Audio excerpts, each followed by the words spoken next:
Assalamu alaikum students, my name is Muhammad Umair and today we shall discuss the activity 9.2 which is investigating the action of an acid on metals. Basically हमने इसमें करना क्या है कि हमारे पास acid है dilute hydrochloric acid. उसमें हमने चार तरह के मेटल्स को ऐड करवाना है। First one is zinc, second one is magnesium, third one is iron and fourth one is copper. और इनके जो रिएक्शंस होंगे विद हाइड्रोक्लोरिक एसिड्स उनको हमने ऑब्जर्व करना है और डिपेंडिंग अपॉन दोज ऑब्जर्वेशंस यहाँ पर जो है वो उसने हमसे कुछ क्वेश्चंस किए हैं, उनके हमने जो है वो आंसर्स देने हैं।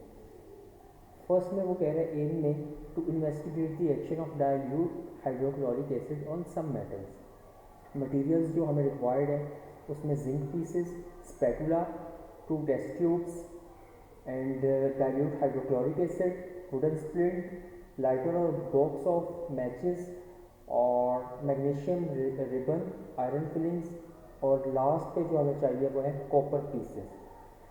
ठीक है, फर्स्ट वन स्टेप में वो हमें कहते हैं कि put a few zinc pieces into a test tube.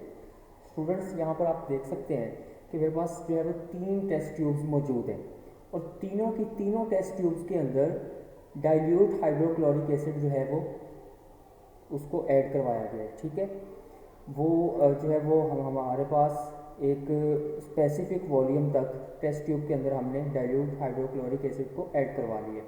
अब फर्स्ट स्टेप में वो हमें कह रहा है कि कुछ जिंक के पीसेस को टेस्ट ट्यूब के अंदर जो है वो ऐड करवाएं। तो यहाँ पर आप देख सकते हैं कि ये मेरे पास जिंक पीसेस हैं। अब इस जिंक पीस को हमने हाइड्रोक्लोरिक एसिड के अंदर ऐड करवा देना है। यहाँ पर स्टूडेंट्स आप देख सकते हैं कि इन टेस्ट ट्यूब्स के ऊपर मैंने कॉपर, जिंक और आयरन ऑलरेडी लिखा हुआ है। दैट्स मीन कि जब हम इसको ऐड करवा देंगे इन मेटल्स को तो आफ्टर द रिएक्शन और ड्यूरिंग द रिएक्शन हमें पता हो कि किस टेस्ट ट्यूब में हाइड्रोक्लोरिक एसिड के साथ कौन सी चीज़ को ऐड करवाया गया है। अब ये जो टेस्ट ट्यूब है जिस पे जिंक मेंशन है इसमें ऑलरेडी हाइड्रोक्लोरिक एसिड जो है वो मौजूद है। अब इसमें मैं एक पीस जो जिंक का है वो ऐड करवा दूंगा।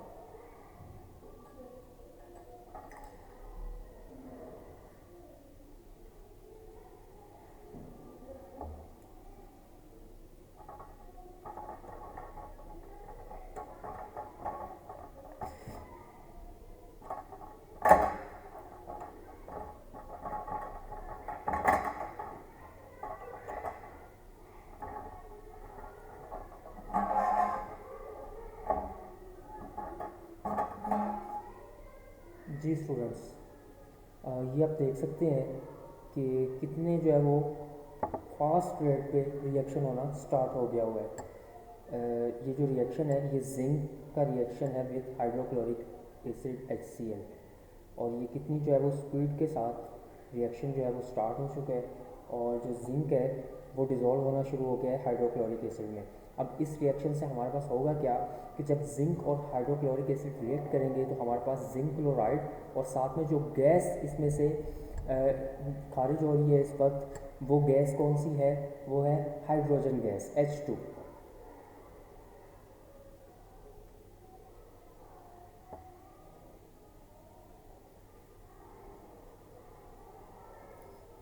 इस बुक के स्टूडेंट्स नीचे जो है वो पेज पे टेबल दिया गया है जिसमें डिफरेंट मेटल्स को मेंशन किया गया है और साथ ही साथ उनसे जो है वो रेलिवेंट क्वेश्चंस पूछे गए हैं। फर्स्ट वन पे हमारे पास जिंक है और जिंक के बारे में वो पूछ रहा है कि जब हम जिंक को हाइड्रोक्लोरिक एसिड में ऐड करवाएंगे तो जो टेस्ट ट्यूब है वो गर्म होगी या नहीं।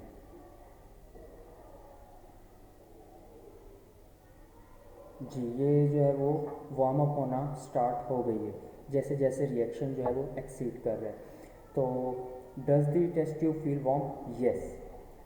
देन वो पूछ रहा है कि what do you observe in the test tube. Students देखें, ये जैसे ही रिएक्शन स्टार्ट हुआ है पहले नंबर पे जो मैंने आपको बताया कि इसका टेम्परेचर जो है वो इंक्रीज़ करना स्टार्ट कर दिया है, टेस्ट ट्यूब जो है वो गर्म होती जा रही है, वार्म अप हो रही है। तो सबसे पहली ऑब्जर्वेशन क्या आ जाएगी? Temperature change. दूसरे नंबर पे कौन सी ऑब्जर्वेशन होगी हमारे पास? क्या हम ऑब्जर्व कर रहे हैं कि इस रिएक्शन ड्यूरिंग द रिएक्शन हमारे पास टेस्ट ट्यूब के अंदर क्या चीज़ बन रही है? बबल्स बन रहे हैं। ठीक है, और थर्ड वन नंबर पे हम बताएंगे इसको कि जो गैस है वो प्रोड्यूस हो रही है, gas production, bubbles formation and temperature change. Third column में वो पूछ रहे हैं कि what happen to the burning splint. अब ये जो बर्निंग स्प्लिंट का काम है, हमने जो है वो लाइटर या मैच बॉक्स के ज़रिए एक कोई भी एक जो है वो वुडन स्टिक को हमने लाइट अप कर लेना है, और उस लाइट अप हुई हुई स्टिक को हमने इस टेस्ट ट्यूब के जो है वो माउथ के पास लेके आना है, इस जगह पे, ठीक है। तो उससे क्या होगा वो अब वो इस कॉलम में पूछ रहा है हमसे।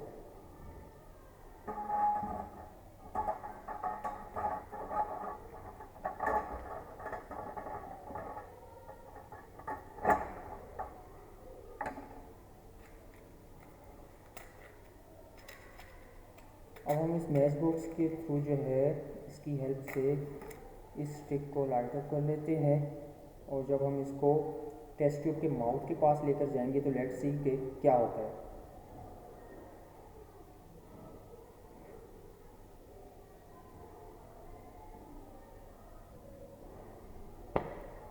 ओह, यू कैन सी स्टूडेंट्स कि हमारे पास जो है वो पॉपिंग साउंड आया है। First of all popping sound आया है, और साथ ही साथ जो फ्लेम था वो एक्सटिंग्विश्ड, वो जो है वो बुझ गया हुआ है, ठीक है। तो थर्ड कॉलम में जिसमें उसने हमसे पूछा हुआ है कि what happen to the burning splint, तो इसमें हम लिखेंगे कि flame extinguished with popping sound. फिर वो हमें पूछ रहा है कि मूविंग फर्दर अगर हम आगे चलें तो आयरन की बात हो रही है।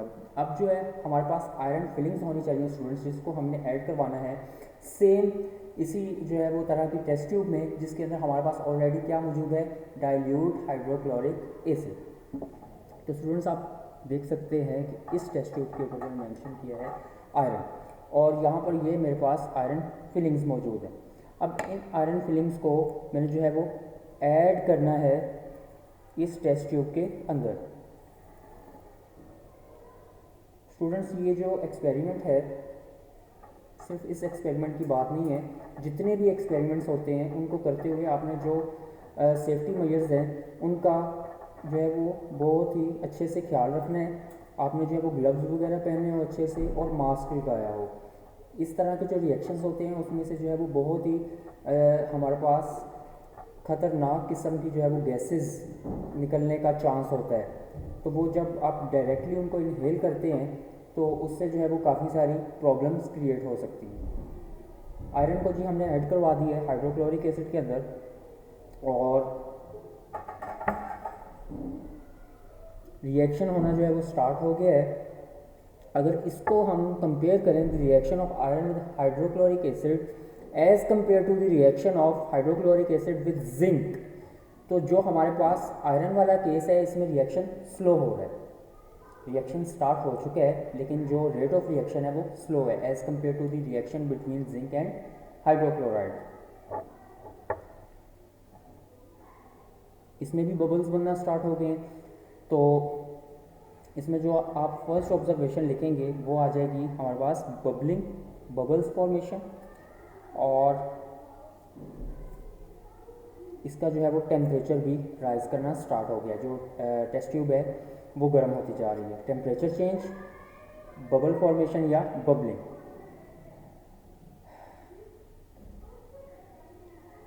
ये आ गई जी हमारे पास इसकी ऑब्जर्वेशंस, और साथ ही साथ इसने पूछा हुआ है कि does the test tube feel warm, yes. अब वो कह रहे हैं थर्ड वाले कॉलम में कि what happens to the burning splint. अब सेम उसी तरह से हमने जो है वो एक स्प्लिंट को लाइट अप करके इस टेस्ट ट्यूब के माउथ के करीब लेके आना है और देखना है कि क्या होता है।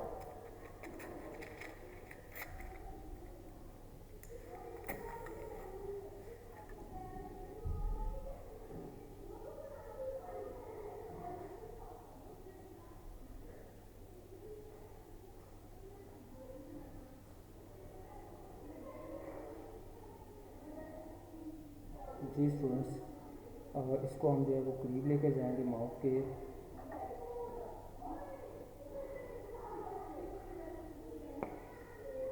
वो पॉपिंग साउंड तो जो है वो तो आ गया हुआ है, और साथ ही साथ जो फ्लेम है वो भी बुझ चुका है। ठीक है, तो ये भी सेम इसी तरह से हुआ है जैसे हम जो है वो जिंक और हाइड्रोक्लोराइड एसिड वाली जो टेस्ट ट्यूब है इसके करीब जब हम इसको लेकर गए थे तो सेम उसमें भी पॉपिंग साउंड इसी तरह की साउंड प्रोड्यूस हुई थी, और जो फ्लेम है वो भी बुझ गया हुआ था।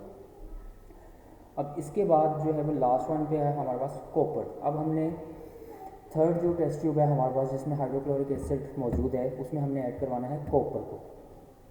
जी सर, इस टेस्ट ट्यूब के ऊपर जो है वो मेंशन है कॉपर, और यहाँ पर हमारे पास जो है वो कॉपर मौजूद है। इसको हम ऐड करवाएंगे इस टेस्ट ट्यूब के अंदर।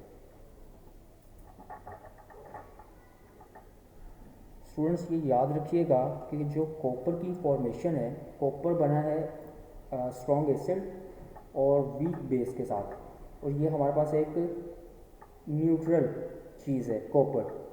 तो आई डोंट थिंक सो कि कोई भी रिएक्शन होगा जब हम इसको ऐड करवा रहे हैं हाइड्रोक्लोरिक एसिड में।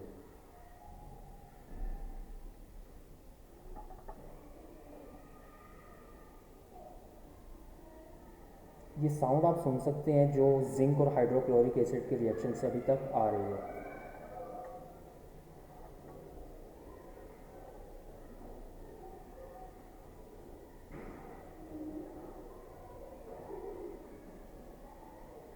वो रिएक्शन अभी तक काफ़ी फास्ट चल रहा है, और जो जिंक का पीस था वो उसमें डिज़ोल्व हो रहा है।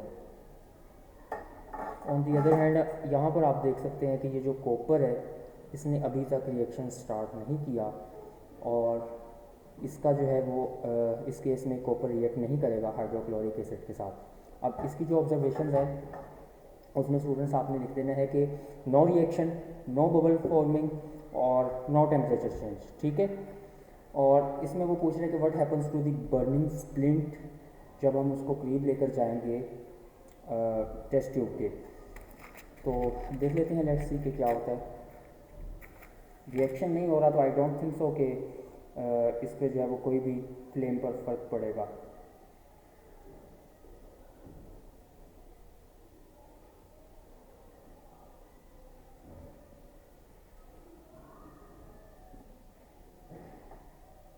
जी स्टूडेंट्स, आप देख सकते हैं कि फ्लेम जो है वो उसी तरह से चल रहा है, और कोई भी जो है वो इस पर इफेक्ट नहीं हुआ जब हम इसको टेस्ट ट्यूब के करीब लेकर गए।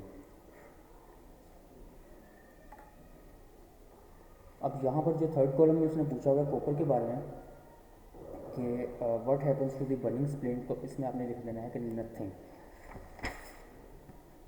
नेक्स्ट चलते हैं स्टूडेंट्स। इसके बाद वो कह रहा है कि फ्रॉम योर ऑब्जर्वेशंस, अब जो है वो कंक्लूजन्स की तरफ चलते हैं। कह रहा है कि from your observations infer which gas is produced when some metals react with dilute hydrochloric acid, कि जब रिएक्शन हुआ मेटल्स का एसिड के साथ, कौन कौन से metals, zinc, iron, magnesium. Copper का जो है वो तो रिएक्शन हुआ ही नहीं है, तीन मेटल्स की वो बात कर रहा है, जिंक, आयरन और मैग्नीशियम का। तो कौन सी जो है वो गैस प्रोड्यूस हुई। अब इसका आंसर आपने देना है कि H2 hydrogen gas produced in case of zinc, iron and magnesium, and no gas produced in case of copper. ठीक है, नेक्स्ट वो क्वेश्चन नंबर 8 में पूछ रहा है कि write down the word equations for the reactions between dilute hydrochloric acid and the metals that reacted with it. ठीक है, इसमें आपने जस्ट क्या करना है स्टूडेंट्स कि आपने वर्ड इक्वेशन लिख देनी है। फर्स्ट नंबर पे हमने क्या ऐड करवाई थी चीज़, जिंक को ऐड करवाया था किसमें, हाइड्रोक्लोरिक एसिड में। तो आप लिख देंगे zinc plus hydrochloric acid is equal to zinc chloride. First one जो हमारे पास प्रोडक्ट में आया है वो क्या चीज़ बनी है, zinc chloride plus H2 hydrogen gas. ठीक है, सेकेंड जो रिएक्शन हुआ है उसकी वर्ड इक्वेशन बनेगी magnesium plus hydrochloric acid is equal to, जो राइट साइड है प्रोडक्ट वाली वहाँ पर हमारे पास आ जाएगा magnesium chloride plus hydrogen gas. ठीक है, थर्ड पे हमारे पास आ जाएगा आयरन प्लस हाइड्रोक्लोरिक एसिड, और ये जो रिएक्टेंट्स हैं ये रिएक्ट करके क्या बनाएंगे, iron two chloride plus hydrogen gas. Students last जो क्वेश्चन है उसमें वो हमसे पूछ रहा है कि विच मेटल और metals did not react with the dilute hydrochloric acid. तो यू नो वेरी वेल कि जो कॉपर है उसने रिएक्ट नहीं किया हाइड्रोक्लोरिक एसिड के साथ, जबकि बाकी जितने भी मेटल्स थे हमारे पास उन सब ने रिएक्ट किए। इसका आंसर आएगा copper did not react with the dilute hydrochloric acid. ये स्टूडेंट्स जो है वो कंप्लीट एक्सपेरिमेंट्स था जो हमारे पास जो है वो कंप्लीट हो चुका है एक्सपेरिमेंट। और इसको जो है वो आप बार बार देखें, जहाँ से समझ नहीं आ रही खुद करके देखें, चीज़ों को समझें। और फिर भी अगर आपको कोई चीज़ समझ नहीं आती तो उसको जो है वो आप पूछ सकते हैं। और आई डोंट थिंक सो कि इसमें कोई भी आपको कन्फ्यूजन होगी। बिल्कुल जो है वो आसान सी चीज़ें हैं, बिल्कुल इजी टर्मिनोलॉजी जो है वो इसमें यूज़ हुई हुई हैं। और मिलते हैं इंशाल्लाह नेक्स्ट वीडियो में, तब तक अपना ख्याल रखिएगा। अल्लाह हाफिज़।